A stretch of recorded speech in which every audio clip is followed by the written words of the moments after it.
ஆந்திர மாநிலம் நெல்லூரில் சங்கம்பென்னா ஆற்றில் மணல் பயன்படுத்தப்பட்ட படகுகள் வெள்ளத்தில் அடித்துச் செல்லப்பட்டன.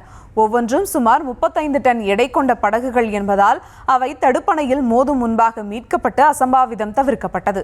மேலும் விவரங்களோடு இணைகிறார் செய்தியாளர் வெங்கட்ரமணன். வணக்கம் வெங்கட்ரமணன், விவரங்கள். வணக்கம். வடகிழக்கு பருவமழைய முதல் மோண்டா புயலானது ஆந்திர பிரதேசம், ஒடிசா இடையே முன்தினம் கரையை கடந்த நிலையில ஆந்திரா மாநிலம் நெல்லூர் மாவட்டத்துல மோண்டா புயல் காரணமாக ஆற்றில் அடித்து செல்லப்பட்ட படகுகளை தேசிய பேரிடர் மீட்புப் படை வீரர்கள் மீட்டுவிட்டார்கள்.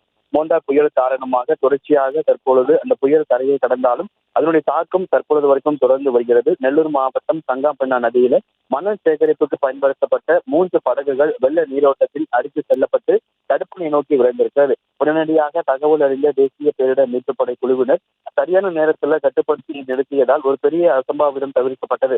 மற்றொரு படகு பழைய அணையின் முகத்தில் தடுப்பணைக்கு மேல் சுமார் 400 மீட்டர் தொலைவில் சிக்கிக் கொண்டது. படகுகளை அதே வேகத்தில் வந்து தங்கம் தடுப்பணையில் மதகுகள் மோதியிருந்தால் பேரழிவு ஏற்பட்டிருக்கும். இதன் காரணமாக ஒவ்வொரு படகுடைய எடையுமே 35 டன் எடை கொண்டதால பெரும் அசம்பாவிதம் தவிர்க்கப்பட்டிருக்கிறது. எடை அதிக அளவிலான உள்ள படகுகளை நகர்வது கடினமான சூழல்ல அதனை தேசிய பேரிடர் மீட்புப் படையினர் மீட்டிருக்கிறார்கள். மோண்டா புயல் கரையை கடந்தாலும் அதனுடைய தாக்கம் தற்பொழுது வரைக்கும் குறையாது நிற்பதால அந்த கரையோடு இருக்கக்கூடிய வீடுகளில் தண்ணீர் தற்போது பூந்திருக்கிறது. ஆந்திரா மாநிலம் நெல்லூர் மாவட்டத்தில் மோண்டா புயல் காரணமாக ஆற்றில் அடித்து செல்லப்பட்ட படகுகளை தேசிய பேரிடர் மீட்புப் படை வீரர்கள் மீட்டிருக்கிறார்கள். விவரங்களுக்கு நன்றி வெங்கட்ரமணன்.